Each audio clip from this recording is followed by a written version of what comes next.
Donc je suis très heureux de vous accueillir pour continuer cette partie de Royaume d'Atlantis, les donjons oubliés. Là on est justement dans un donjon oublié ou un cultiste.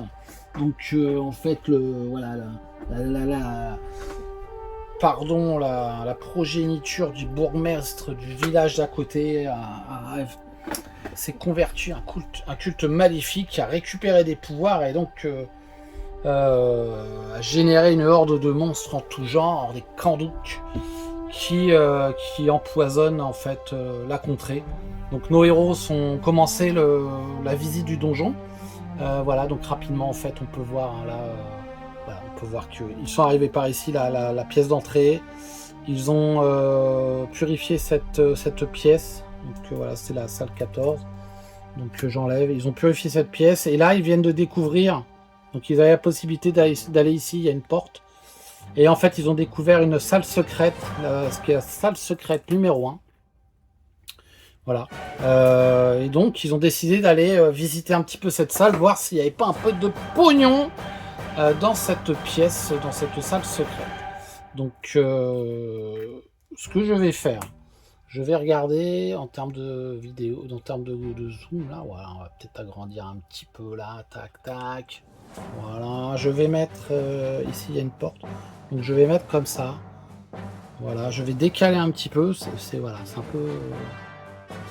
Voilà, je laisse encore la pièce d'entrée pour laisser, parce que comme on va devoir aller par là, je trouve que c'est pas si mal de laisser pour l'instant, puis... Pour illustrer un petit peu le donjon, voilà, là on voit bien. Donc, dans cette pièce, elle est là assez balèze hein, quand même. La salle secrète numéro 1. Vous voyez ici, il y a 3 monstres à placer. Donc je vais tirer au sort 3 monstres que je vais placer dans la salle. Il y a 3 pièges qui seront révélés en phase de réorganisation.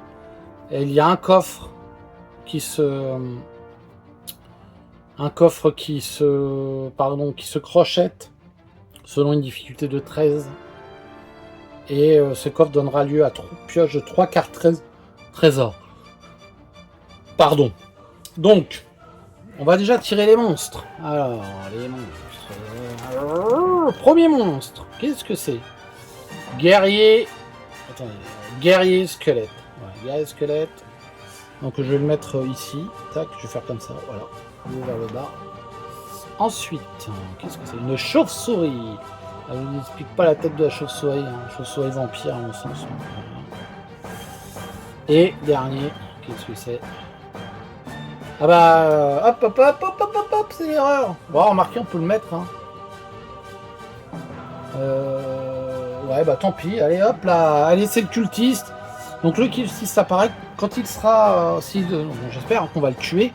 On va considérer qu'en fait il arrive à s'échapper par un mécanisme, parce que c'est en fait ce cultiste, le petit fleuve que j'ai créé comme ça en 30 secondes à l'entrée, c'est donc ce que je disais en intro, c'est le boss final dans la salle objectif, et donc là en fait c'est simplement il vient de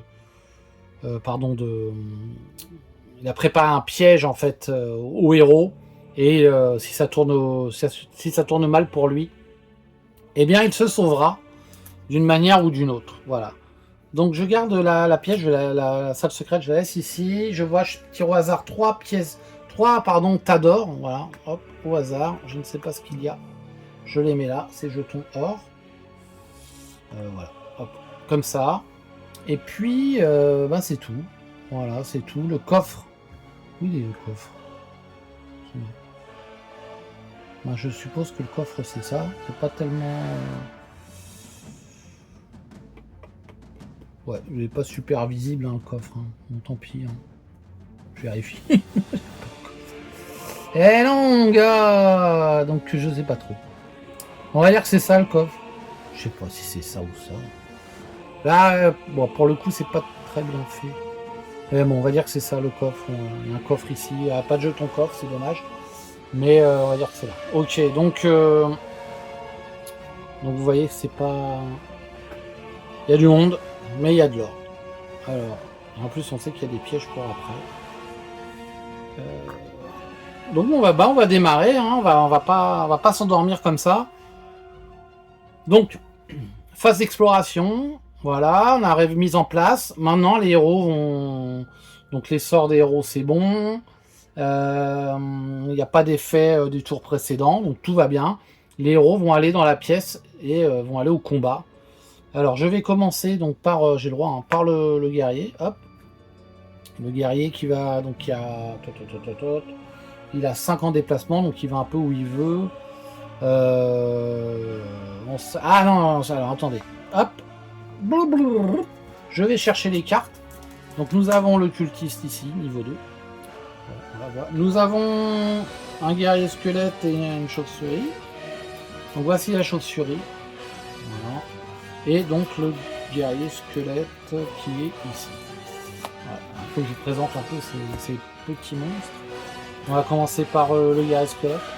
Alors, le guerrier squelette, parce que vous voyez, il a 5 points de vie là-haut, là, 5 points de vie. Il se relève sur un 13, donc ça c'est la règle spéciale. Il ne subit pas, je crois, les effets du poison. C'est normal en tout cas. Alors, il a un déplacement de 4. Il a une défense de 10, qui est pas mal. Hein. Et puis, quand il fait 3 de dégâts. Quand il touche. Et il touche s'il fait plus que le défenseur. Donc voilà pour le squelette. Voilà, je vais me mettre là, on le voit. La chauve-souris. La chauve-souris, elle a 3 points de vie. Alors, elle est très faible en points de vie. 6 en déplacement. 8 en défense.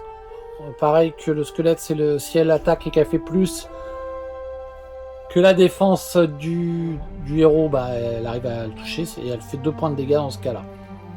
Elle a une règle spéciale. Elle peut se déplacer au-dessus des décors infranchissables. Elle ignore les malus. Mais elle ne doit pas s'arrêter en vol sur ces décors. Voilà, alors, les décors infranchissables à vérifier, mais en tout cas, voilà, je pense que c'est ceux qui sont en jaune.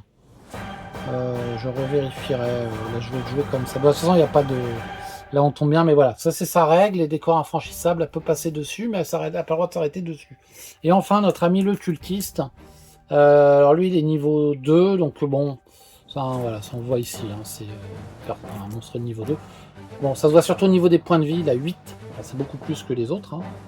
Il se déplace de 5, il a 11 aussi en défense, ce qui est pas mal, le squelette a 10 lui. Il fait un bonus de plus 2 à l'attaque. Donc il lance son D20, plus 2. Voilà, et donc voilà, les autres n'ont pas de bonus en fait. Et il fait 3 de dégâts et il fait poison de 1. Donc lui il est quand même assez... voilà, c'est un niveau au-dessus, ça se voit tout de suite. Donc je les mets là, les cartes. Et on va engager tout de suite le combat. Donc voilà, il y a plusieurs possibilités, faire attention. Alors ce qu'on va faire, moi ce que je vais essayer de faire, c'est de me débarrasser tout de suite de la chauve-souris avec mon archer en fait. Donc l'archer je le mets là. Il a une ligne directe dessus, une ligne franche. Ce qui se passe, donc je le mets là, il tire pas encore. La mage va lancer une flamme vive.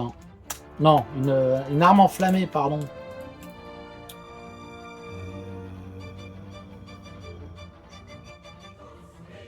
Ouais, d'ailleurs, pourquoi frapper une flamme vive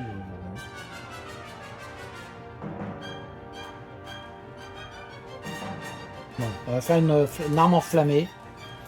Voilà, une arme enflammée sur la flèche de l'archer. Donc elle arrive ici. Elle fait une... Voilà, donc d'abord, elle fait une arme enflammée avec une difficulté de 10. Une difficulté de 10, mais elle ajoute sa volonté qui est de 3, donc voilà, il faut qu'elle fasse plus de 7, vas-y, elle fait 20, donc voilà, 20 naturel, donc voilà, c'est bon, c'est réussi, il n'y a pas d'effet super bonus, il n'y a pas le x2 en dégâts. Alors, si jamais il y avait eu une modification de règle et que quelqu'un regarde et le sait, ouais, écrivez-le moi.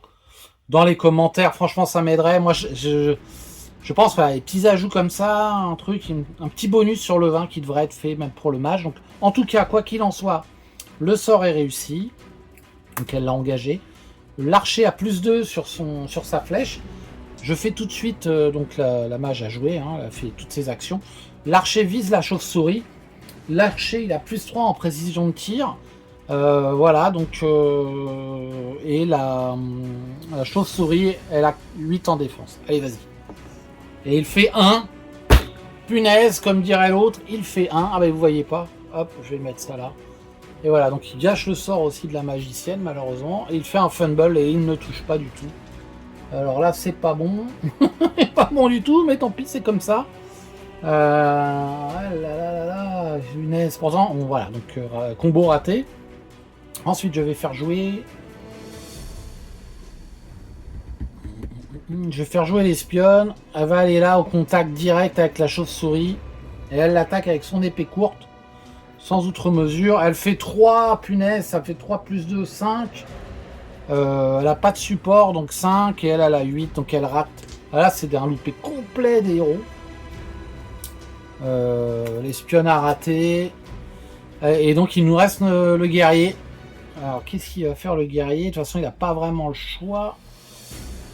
Sauf que... Là, il peut attaquer en diagonale, donc il se met là. Là, il peut attaquer en diagonale la chauve-souris. Il fait un peu barrage pour se prendre le cultiste et il fait un peu exprès. Allez, vas-y. Qu'est-ce que tu fais? Il fait 9. Ouais, bah il touche parce que 9 plus 3 en bonus à un attaque au combat. Lui, elle a 8 la chauve-souris, donc c'était bon. Ouais, c'était bon. Donc,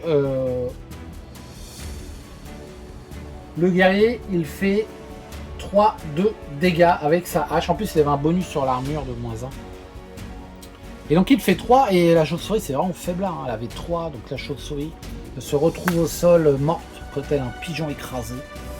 Et voilà. Donc, je garde le jeton pour l'XP. La chauve-souris, plus de chauve-souris.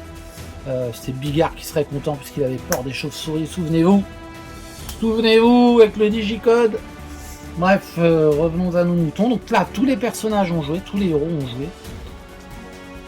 Ça n'a pas été un succès flamboyant, c'est le moins qu'on puisse dire. C'est au tour des vilains, donc les Kandouks. Alors là, c'est pareil, hein, normalement, il n'y a pas d'ordre. Je pense que il faudra un ordre. Je pense, soit c'est le plus fort en premier, soit le plus faible. C'est compliqué. Compliqué à savoir, on tire au hasard. Donc ça, c'est un peu joué à la place. Ouais. Moi, j'aime pas trop ça. Peut-être qu'il y a une règle qui dit lequel doit jouer en premier, mais c'est bizarre, je l'ai pas vu.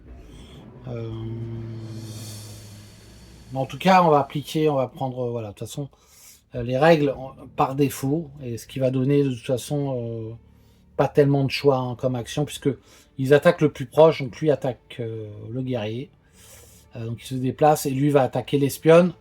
Il va attaquer en diagonale, la plus proche. Voilà, donc on va commencer par le cultiste. Le cultiste qui fait un 8. Alors lui, donc il fait 8 et il a un +2, donc ça fait 10. Donc il a un 10. Et donc le guerrier a le droit de se défendre. Combien tu fais? Il fait 13. Bon, bah c'est bon. Donc le guerrier fait plus que l'attaque du cultiste, donc il arrive à parer son attaque de poignard empoisonné.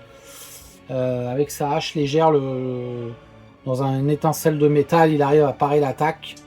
Le squelette va essayer de toucher l'espionne. Donc le squelette fait 3. Voilà. Donc c'est pas pour ça qu'il a pas touché, hein. Attention, pardon. L'espionne, donc le squelette a 3. Il n'a pas de bonus. L'espionne, combien elle fait? Elle fait 10, donc c'est bon, elle arrive à éviter le coup carrément du squelette. Donc voilà, est-ce que le phase de fin de tour, il y a toujours des monstres, donc on repart sur la phase de recharge des sorts. Donc ma magicienne retrouve son arme enflammée, pas d'effet de poison, rien. Phase de héros. Donc la magicienne, elle est loin et elle peut pas lancer son sort pour moi parce que il y a lui qui est là.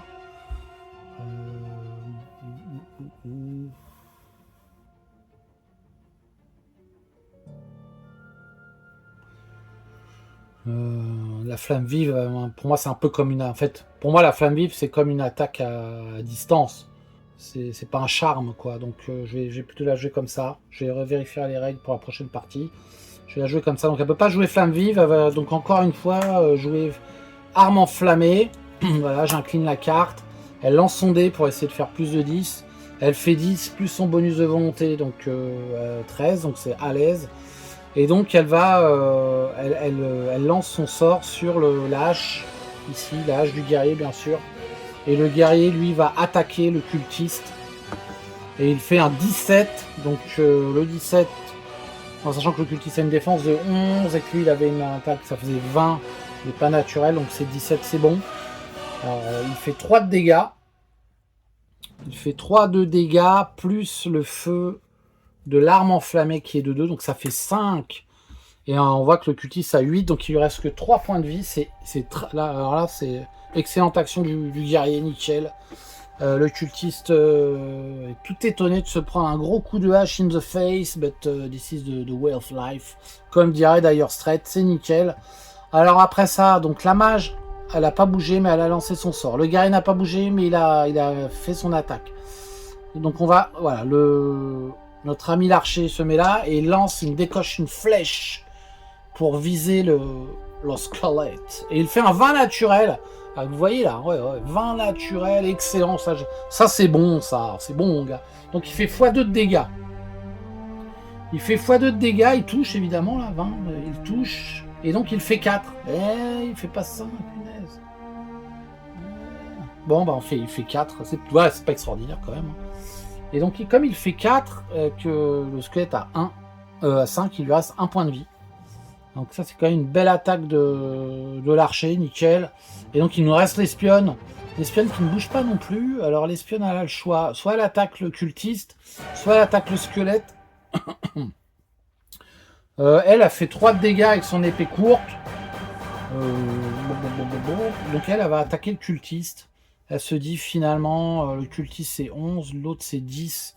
Elle attaque le cultiste, allez, elle attaque le cultiste. Elle fait un 9, ouf.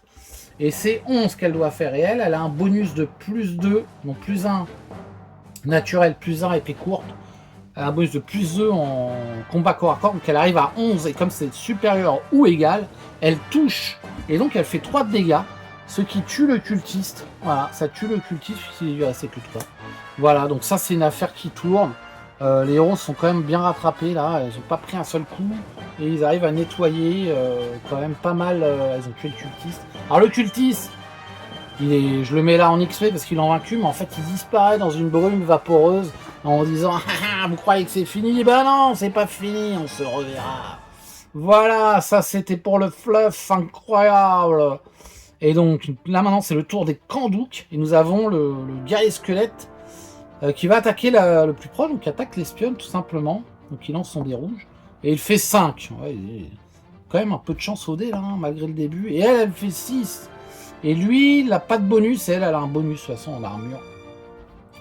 Qui était de plus 1. Donc elle fait 7 finalement. Donc, voilà, c'est bon. Elle arrive à... Elle se loupe un peu les deux. Elle arrive à éviter le coup d'épée du squelette. Nouveau tour, fin de tour. Il y a toujours des monstres, donc voilà, on part. Phase de héros. Phase de héros, l'archer. Allez, on commence par l'archer qui lance son dé. Allez, vas-y, il fait 9. 9, et il a quand même plus 1, plus 3. Donc c'est bon, ça fait 12, il touche. Et il détruit le squelette. Voilà, le squelette est détruit. Par contre, je le mets juste à l'envers. Car on va lancer un dé autour des Kandouks. Alors moi ce que je trouve bizarre dans le jeu, voilà, l'archer, c'est que on doit attendre d'avoir nettoyé là. Alors là il est mort, hein. C'est-à-dire qu'il bouge plus, il va peut-être se relever à son tour. Mais autour des héros, moi je pense qu'il devrait pouvoir ramasser l'or et utiliser une action, tac tac tac. Et mais c'est pas ça la règle, donc on va pas le faire. Maintenant c'est le tour des Kandouks, donc le squelette lance son dé, il fait 4. Et donc voilà ce que je vous montrer sur un 13 ou plus ici, sur un 13 ou plus, et ben il se régénère entre guillemets. Le pouvoir magique le faisait se relever. Et ce ne sera pas le cas, il est détruit, il va dans la pile XP. Et voilà, nos aventuriers finalement ont vaincu haut la main, hein, même pas une égratignure. Donc voilà, ça pour l'instant c'est un peu finger in the nose. C'est le moins qu'on puisse dire. J'ai que mon archer qui s'est pris un coup tout à l'heure, il est à 10. Donc pareil dans les commentaires si je joue pas correctement, ce qui faciliterait en fait mes héros, dites-le moi parce que c'est vrai que jusqu'alors je crois qu'il y a que la première partie où j'avais vraiment du mal, je pense à cause des règles et je comprenais pas trop. Bref, c'était dur, mais là c'est vrai que c'est assez facile. Bref, donc maintenant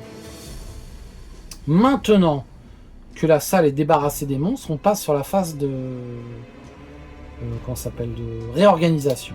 Voilà. Qu'est-ce qui se passe phase de réorganisation? Et les personnages ont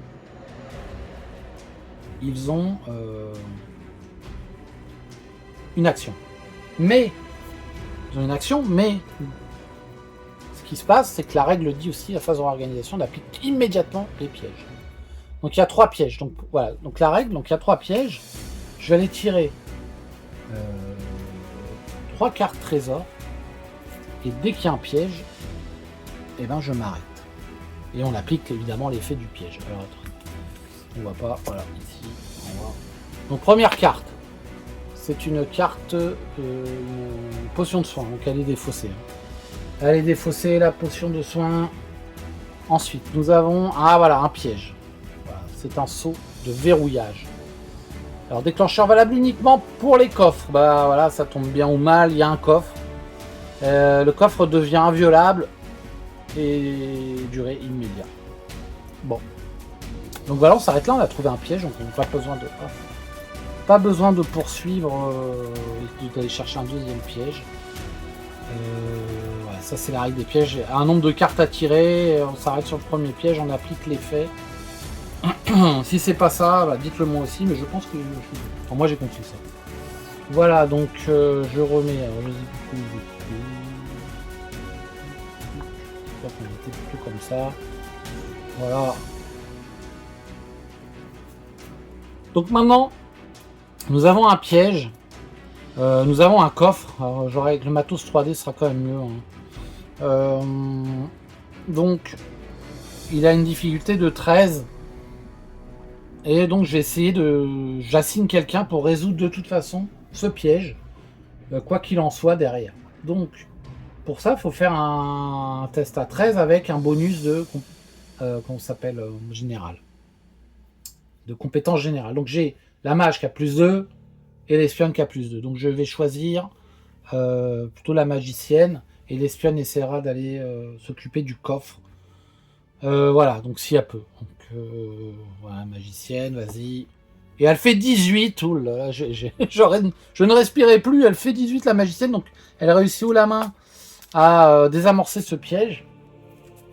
Et donc il est défaussé.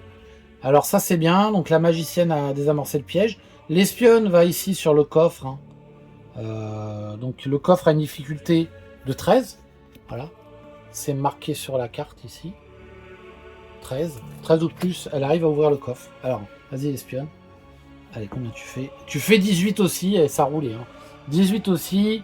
Le coffre est ouvert. Alors qu'est-ce qu'on a dans le coffre? On a 3 cartes trésors, donc bah rebolote. Hein. Allons-y pour les cartes trésors. Voilà, donc nous trouvons une potion de discrétion. Le héros ignore les zones de danger, ne subit pas d'attaque d'opportunité en se déplaçant. On met de côté. Nous avons trouvé une carte trésor, épée courte. Ouais, bah... Ouais, je sais pas quoi ça sert. Bon, on peut la vendre pour 25 pièces d'or, 12 pièces d'or. Voilà. Ouais, j'en ai déjà plein. Mais bon, c'est toujours ça, avec un peu de pièces d'or. Et puis, ah bah c'est bien, parce qu'on n'est pas tombé sur 2 pièges. Sur un piège, donc on aura des trésors. Et ça, c'est une antidote de poison. Donc, le héros qui utilise cet antidote met immédiatement fin aux effets du poison. Impeccable. Alors là, je pense que je pouvais pas mieux tomber. Je vais rebattre le deck. Donc, c'était bien 3. Oui, c'était 3 cartes. Donc, nous avons trouvé 3 vrais trésors. Alors, attention, c'est limité. Le nombre d'objets.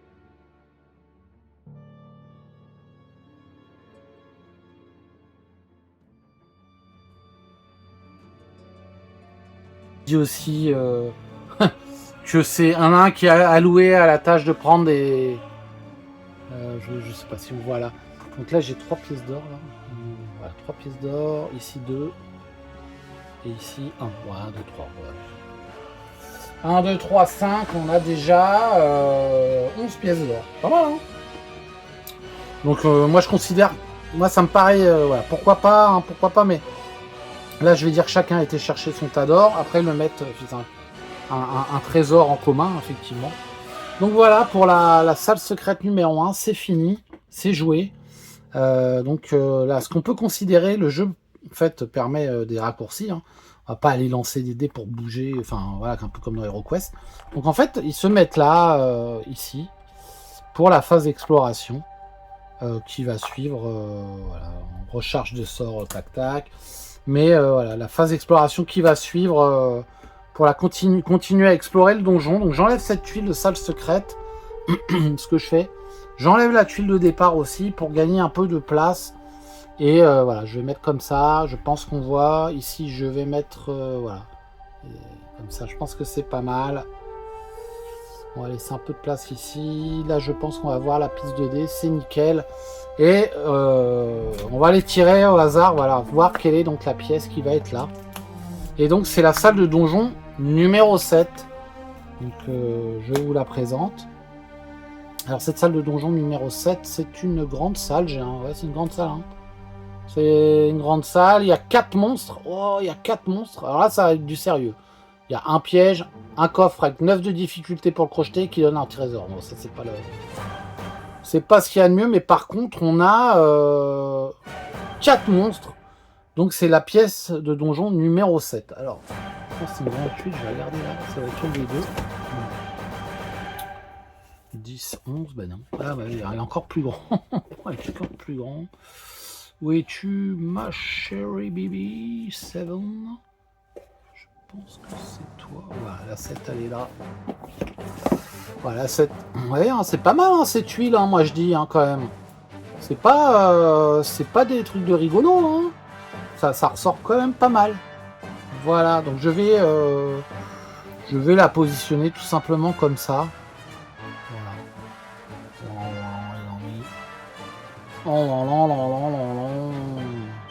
Voilà, on va faire comme ça.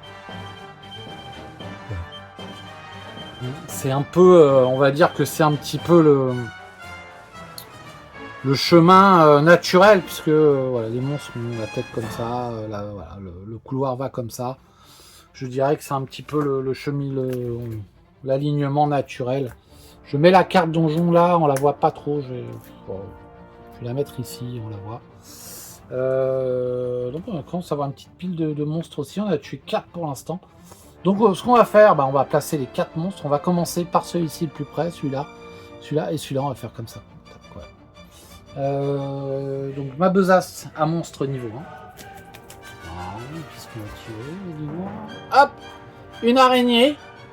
Ah oui, l'araignée. L'araignée. Et là, c'est une araignée tisseuse. Donc vous voyez, une sorte de jet de toile. Donc elle, on va aller chercher la carte. Elle a une règle particulière qui est d'entoiler en fait, entarter, entarter le héros le plus proche. Ensuite le deuxième monstre. C'est un rat géant. Alors on va le mettre. Ah bah non, elle est là, c'est la plus proche, elle est là, et lui il est là. L'araignée, ouais, vous allez voir. Il y a un truc. Mais bon. Archer squelette, ça c'est bonne carte, entre guillemets. Bonne carte, mais. Alors je les mets comme ça, c'est un peu. Tu vois, je me suis laissé entraîner. Et un deuxième rat géant. Donc il n'y a plus de rat géant, donc je les ai mis dans le sens du dessin en fait. Mais je vais changer ça. Je vais les mettre comme ça. Voilà. Hop et hop. Et hop. Donc nous avons un coffre ici. Un coffre. Ici nous avons un tonneau donc avec qui ne cache. Donc c'est un obstacle qui ne cache pas la ligne de vue. Ici nous avons un pilier, c'est un obstacle infranchissable qui cache la ligne de vue complète. Ici des ballots de paille, j'ai l'impression, ou des ballots de tissu. Donc qui cache un peu qui cache la ligne de vue, qui ne cache pas la ligne de vue. Et ici un sac de toile, de jute, qui cache pas la ligne de vue mais qui bloque le passage. L'araignée. Alors on va aller chercher les cartes pour voir les pouvoirs particuliers.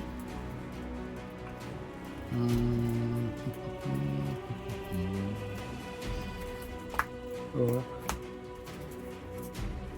Donc, ouais. La tisseuse. C'est l'araignée tisseuse, ils appellent la tisseuse. C'est la tisseuse. Elle a 4 points de vie. Elle, 5 en déplacement, elle fait 2 de dégâts, 8 en défense. Alors, elle a deux règles spéciales.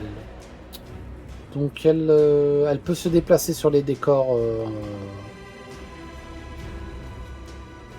franchissables. Donc, c'est ces décors-là. Voilà, pas les piliers par contre. Et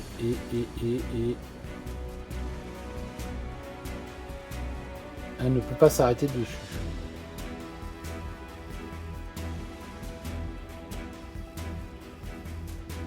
Mais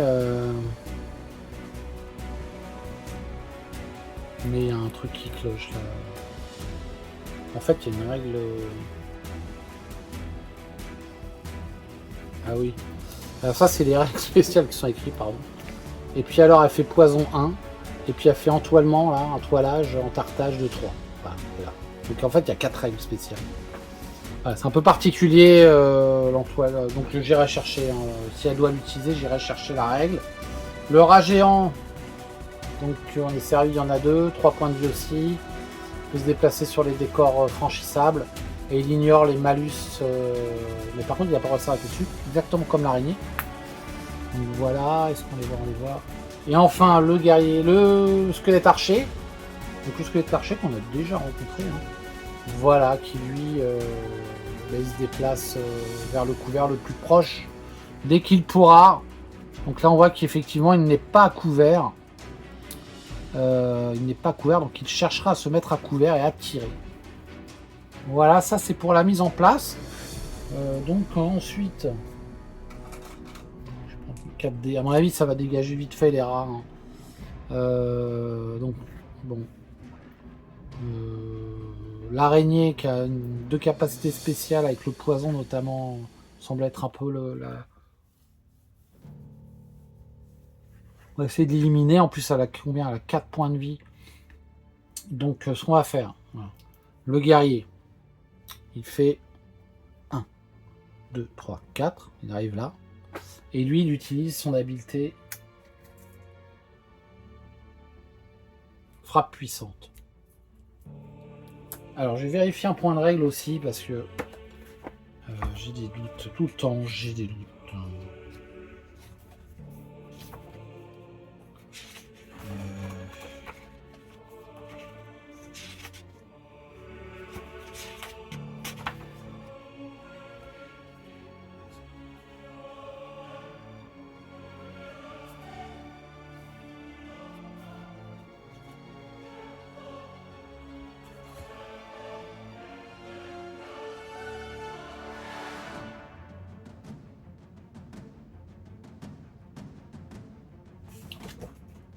Ah oui. Donc il se déplace et ensuite il utilise une frappe puissante. Alors, c'était ça, hein, j'ai l'hésitation. Donc la frappe puissante, voilà ce qu'elle fait. Peut s'utiliser après avoir touché sa cible. Rajoute un bonus de plus 4 de dégâts à son attaque. Et là, moi je suis un peu embêté parce que ça veut dire que je dois avoir fait une action d'attaquer. Mais dans la règle du jeu, il y a marqué que utiliser une habileté. Voilà, utiliser une habileté, c'est une action. Donc, ça veut dire que je ne dois pas bouger, faire mon attaque et utiliser un point d'action pour avoir touché ça, pour faire la frappe puissante. Ça, moi je suis pas à l'aise là-dessus, ça, je sais pas comment le jouer.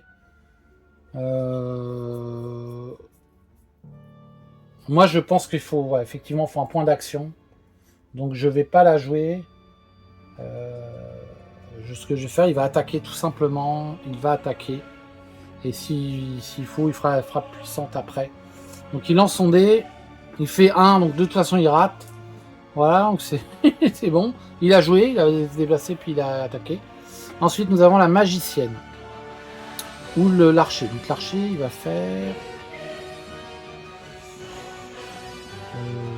que je me trompe pas.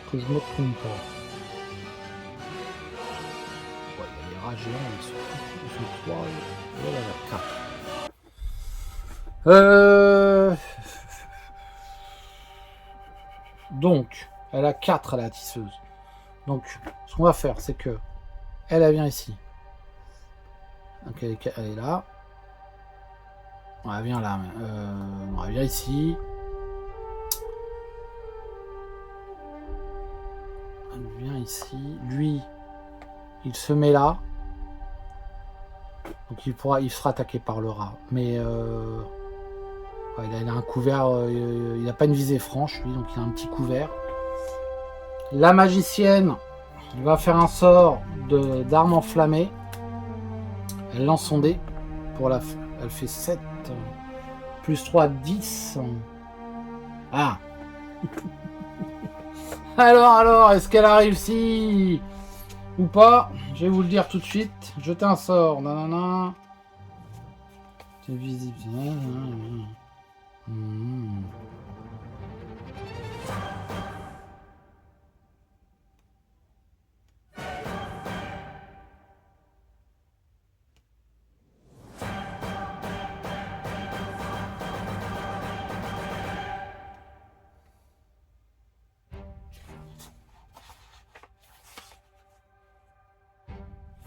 Égaler ou dépasser le niveau du sort. Donc c'est bon. Elle a fait 10. Donc c'est bon. Donc l'arme enflammée, il a plus 2 à sa flèche. Très bien. Maintenant l'archer va lancer va tirer. Et il fait 10. Il fait 10, ça fait 13 plus son bonus de précision. Et la tisseuse, elle a 8. Donc elle touche. Il touche. Et donc comme il fait 2 de dégâts, plus 2, ça fait 4. Il tue l'araignée tisseuse. Voilà, il tue l'araignée tisseuse. Grâce à l'action de la magicienne, donc qui a joué, lui a joué aussi, la tisseuse est morte. Voilà, donc ça c'est réglé. Ensuite, il nous reste l'espionne. Donc l'espionne, ce qu'elle peut faire, elle fait 3 de dégâts, elle peut essayer de neutraliser un rat. Voilà, on va voir si ça peut. 1, 2, 3, 4, elle a 6, 5, voilà, donc elle se met là. Tant pis, elle est prête à se prendre une flèche. Et elle attaque le rat. Et elle fait 6. Donc plus 2, ça fait 8. Et le rat, il a 8. Et là, elle touche. Donc, punaise, c'est quand même... voilà. Donc elle fait 3, le rat a 3. Donc le rat est mort. Pas de son était courte. Voilà, rien d'autre en particulier. Donc le rat est mort. Puisqu'il y avait 3 points de vie. Hop. Neutralisé. Voilà.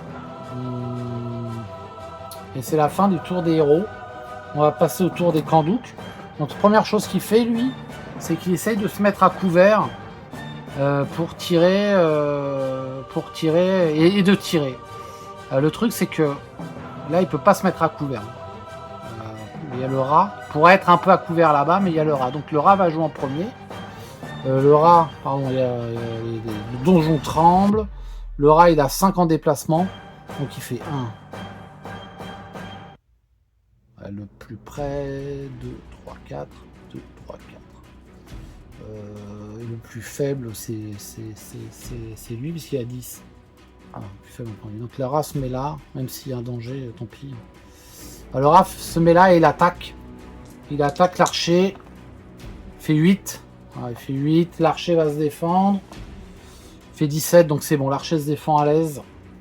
Et il n'y a pas d'attaque du rat. Lui, donc s'il se met là, donc il va... Ouais, lui, je sais pas, en fait, lui, qu'est-ce qu'il...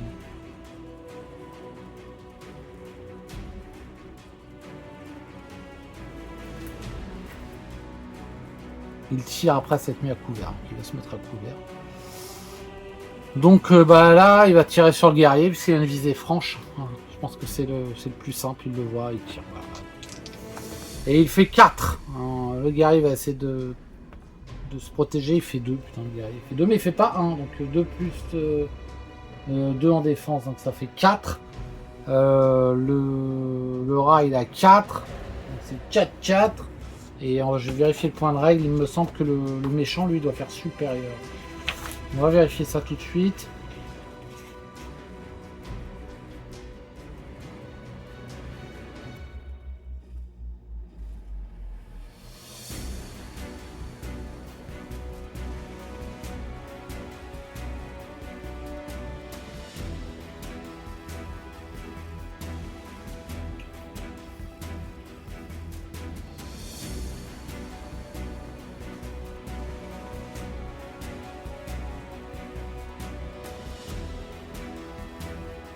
Ouais, c'est ça. En fait, c'est que le héros a égalisé la valeur de 4, donc c'est bon. Il a réussi à parer, le héros. Donc, voilà, pas de problème. Zéro problème, hein. Donc, nouveau tour. La mage récupère arme enflammée. Elle enflamme la hache. Non. Non. Le guerrier vient là. Il a +1 à l'attaque parce qu'il y a le support de l'archer. Et il attaque le rat. Allez, vas-y, tu fais 16, donc il touche le rat. Donc le rat est mort, puisqu'il avait 3 points de vie. Donc allez hop, un petit peu d'XP. Ça c'est fait. Pardon. Ici, ensuite, c'est l'archer qui va venir... on va dire qu'il se met là. Il va pas se mettre là, il se met là. La mage joue l'arme enflammée pour essayer d'enflammer la flèche de l'archer. Elle fait 18, donc elle y arrive. Donc l'archer a plus de dégâts s'il touche. L'archer essaye d'aligner le squelette, il fait 4. Aïe, aïe, il faut qu'il fasse 9, c'est raté. Ouais, plus 3, ça fait 7. Ouais, c'est raté, punaise, dommage. Dommage. Ensuite, nous avons l'espionne. Voilà, l'espionne, elle se met là, elle attaque au corps à corps. Elle fait 13. Donc elle touche et elle met 3. Et lui, il lui reste donc que 2 points de vie. Voilà, 2 points de vie à notre ami l'archer. Qu'est-ce qu'il nous reste? Tout le monde a joué. La magicienne n'a pas bougé. Bon, elle reste là. Voilà, elle va se mettre là. Hop, on va se mettre ici. Voilà, tout le monde a bougé. Nouveau tour. La magicienne regarde son sort d'arme enflammée.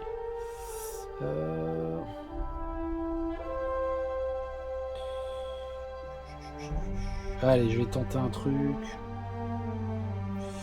La magicienne vient ici et elle lance flamme vive.